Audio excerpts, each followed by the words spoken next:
Kalian pernah merasa bahwa suatu perjalanan terlalu lama? Padahal kalian sudah menghitung jarak, memperkirakan waktu, tapi jalan itu seakan memanjang, dan tujuan tak kunjung datang. Cerita ini datang dari Rendra, seorang sopir truk yang sudah 15 tahun melintasi jalur lintas Sumatera. Cerita yang ia alami di suatu malam, di ruas jalan sepi yang seharusnya hanya membutuhkan 3 jam perjalanan. Waktu itu, Rendra mengangkut barang dari kota A ke kota B. Sudah ratusan kali ia melalui jalur itu. Malam itu, ia berangkat pukul 10 malam. Cuaca cerah, tidak hujan, dan kondisi tubuhnya prima. Namun, sekitar pukul 11.30, saat melewati kawasan hutan pinus yang terkenal sepi, ia mulai merasa ada yang aneh. Papan penunjuk jalan terlihat buram, seolah tertutup kabut tipis yang tiba-tiba muncul. GPS di handphonenya mulai glitch, jarum penunjuk sinyal hilang timbul. Rendra mengabaikannya. Mungkin lagi lelah, pikirnya. Ia menyalakan radio, tapi yang terdengar hanya suara white noise dan sesekali suara bisikan yang tidak jelas. Lalu, ia melihat sesuatu di pinggir jalan. Seorang wanita berbaju putih, berdiri membelakangi jalan, tepat di tepi hutan. Wanita itu tidak menoleh, tidak bergerak. Rendra merinding, tapi ia terus berkendara. Dalam dunia sopir, ada aturan tak tertulis, jangan berhenti untuk penumpang di jam-jam kosong seperti itu. Tetapi, 5 menit kemudian, ia melihat wanita yang sama. Masih dengan posisi yang sama, baju yang sama.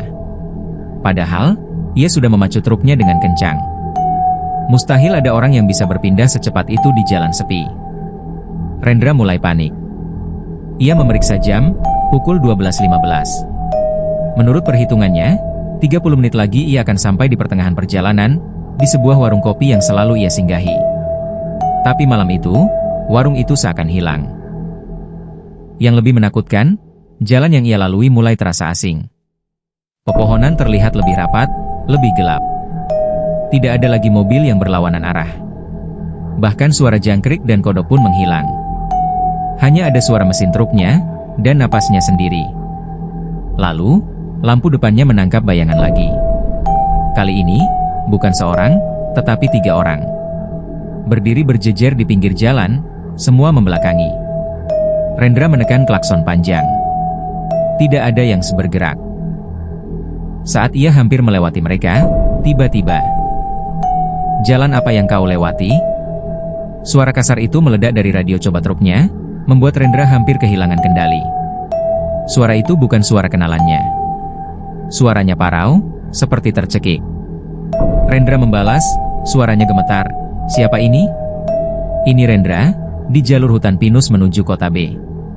Lalu, dari radio, jawaban yang membuat darahnya membeku. "Keluar dari jalan itu. Kau tidak di jalan yang sebenarnya." Rendra melihat keluar jendela. Jalan itu lurus, tapi di kejauhan, ia melihat cahaya lampu seperti dari sebuah bangunan. Dengan sisa keberanian, ia menuju ke arah itu. Bangunan itu adalah masjid kecil tua, yang tidak pernah ia lihat sebelumnya di jalur itu. Tanpa pikir panjang, ia memarkir truknya, dan masuk ke dalam masjid yang ternyata kosong. Dia tidak berani tidur. Hanya duduk, berdoa, menunggu pagi. Dan ketika fajar mulai menyingsing, suara azan subuh berkumandang dari speaker masjid itu. Rendra membuka pintu masjid. Dia melihat pemandangan yang membuatnya tak percaya. Truknya terparkir di pinggir jalan tanah kecil, bukan jalan aspal besar. Sekelilingnya bukan hutan pinus, tapi kebun karet yang asing. Dia berada 50 km dari jalur yang seharusnya. Berdasarkan peta, tidak mungkin dia tersasar ke sana tanpa melalui belasan belokan yang ia tidak ingat sama sekali. Sampai hari ini, Rendra tidak bisa menjelaskan jalan apa yang ia lalui malam itu. Apakah itu jalan yang hidup? Atau jalan yang hanya muncul di waktu-waktu tertentu untuk mereka yang terpilih? Yang ia tahu, sejak kejadian itu, ia tidak pernah lagi menerima job antar kota yang harus melewati malam.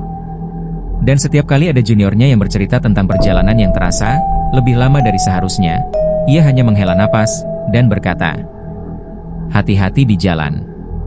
Kadang, yang kita lewati bukan hanya aspal dan tanda jalannya. Kadang, kita melewati sesuatu yang lain. Jangan lupa like, subscribe, dan nyalakan lonceng notifikasi. Cerita horor nyata dari perjalanan lain akan kami angkat di episode selanjutnya. Sampaikan pengalaman serammu di kolom komentar. Sampai jumpa di video berikutnya.